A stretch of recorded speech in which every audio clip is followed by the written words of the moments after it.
Halo Sobat Tani, kembali lagi dengan aku Ferry Alusiadi. Tetap di channel aku ya, jangan lupa di subscribe, like, komen, dan share videonya kalau bermanfaat.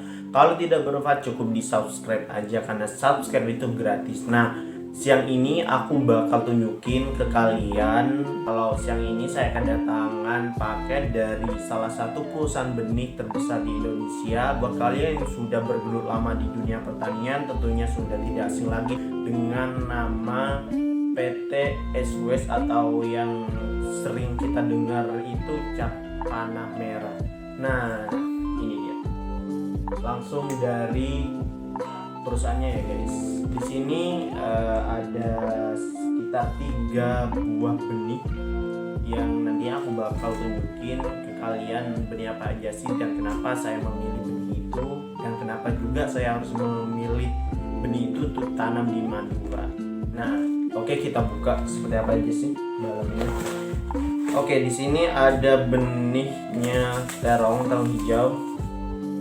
Ini yang varietas Sita VF1 yang kemarin saya baca dari sekian artikel yang ada di ini tentang benih ini. Benih ini cukup baik ditanam di dataran rendah dan sangat tepat sekali karena Madura itu memang dataran rendah. Kenapa saya memilih benih ini terong hijau yang Hitavi F1, dan saya pikir memang cocok. Oke, di sini saya bakal membaca beberapa keterangan yang ada di ini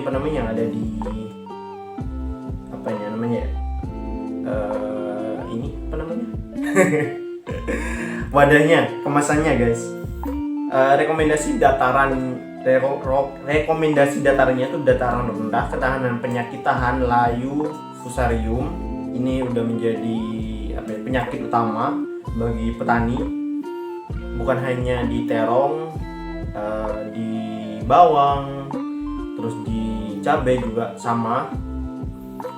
Umur panen 52 sampai 53 HST, bobot per buah di sini ada 150 sampai 200 gram.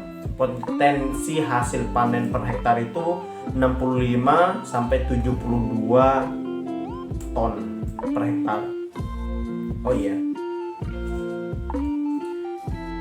Untuk daya kenyambahnya, daya tumbuh ini 85%, terus kemurnian benihnya itu 90,8%, kadar airnya itu di 7,0%. Kadaluarsanya itu Oktober 2022, dan tentunya kalian bakal bertanya, satu bungkus atau satu pack ini ada berapa butir sih sebenarnya?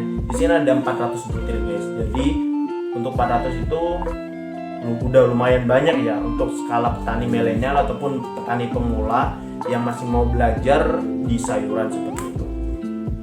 Oke, kita lanjut di benih yang kedua. Nah, di sini ada mentimun. Nah, kenapa mentimun? Karena untuk melihat bangsa pasar yang ada di sekitar saya sekarang, mentimun terus terong itu masih lumayan ya, anggaplah masih punya pasar di sini. Nah, makanya kenapa untuk 1 bulan ataupun setengah tahun ke depan itu masih mempunyai pasaran bagus lah di sini. Di sini ada mentimun dari cap panah merah varietas ETA 87F1. Aku bakal membaca juga terkait dengan keterangan yang ada di ini, yang ada di di bungkusannya. Rekomendasi dataran rendah, ketahanan penyakit dari tahan virus Gemini. Tentu umur panen itu di 33 sampai 38 HST setelah tanam, hari setelah tanam ya guys. Jadi setelah transplanting baru dihitung dari situ. Dan memang cukup cukup cepat kalau timun itu. Bobot per buah ada 120 sampai 150 gram per buah guys. Terus potensi panen ada di 45 sampai 55 ton per hektar. Di sini aku bakal membaca juga terkait dengan daya tumbuh minimum 85%, terus kemurnian juga 99,8%, kadar airnya itu di 7,0.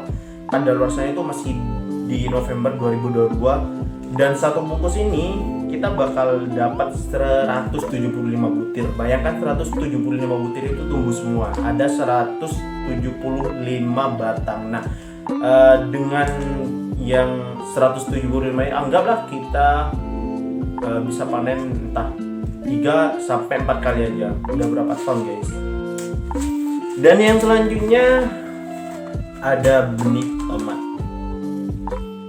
Nah, di sini kalau nggak salah itu ada tomat lonjong, ada yang tomat yang bulat kayak ini. Nah, saya memilih tomat yang seperti ini karena kayaknya masyarakat lebih tertarik kayak ini deh. Di sini ada Barreto F1. Oke, saya bakal merekomendasiin dan akan membaca keterangan-keterangan yang ada di kemasan. Rekomendasinya itu di dataran menengah ke atas ya, guys. Kenapa saya membeli benih ini? Padahal saya ada di Madura yang mayoritas itu dataran rendah semua, karena saya hanya sebatas hobi ya, guys. Maksudnya saya suka dengan bentuk tomatnya. Oke, nggak ada masalah untuk dicobakan gitu. Untuk ketahanan penyakitnya itu tahan dari penyakit GU, BMBW, terus umur panen di 85-90 HST, berat bobot per buah itu ada 120-125 gram. Terus potensi hasil per panen ya itu di 57-85 ton per hektar. Nah, untuk daya tumbuhnya itu ada di 85%, terus kemurniannya sama 99,8, terus keadaannya juga sama 7. Kadaluarsanya itu Oktober, dan ini satu bungkus ini ada 155 butir.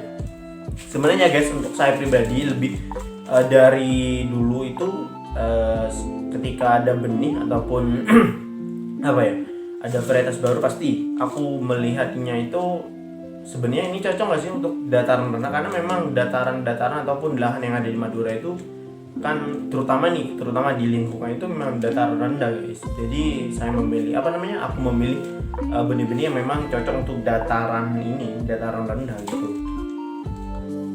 Dan ini langsung ya, guys, maksudnya paket ini langsung dari perusahaannya, dari Jawa Barat, dari perusahaan langsung, bukan dari penjual all shop, enggak, tapi ini langsung dari perusahaannya ya. Dari ini akan membacakan alamatnya ini. Pengirim Cempaka Merah, Purwakarta, Jawa Barat. Keren banget. Jadi buat kalian yang pengen nanam juga bisa kontak aku. Nanti kita siapa tahu masih ada sisa-sisa benih ataupun sisa-sisa bibit nantinya. Tentunya kalian ini bukan pengen narsis tapi kita saya pengen ini sharing-sharing aja buat ke teman-teman. Oke, teman-teman, itu aja ya sharing-sharing dari siang hari ini. Terima kasih untuk yang sudah nonton, dan yang belum nonton tonton, share, dan yang belum subscribe. Oke.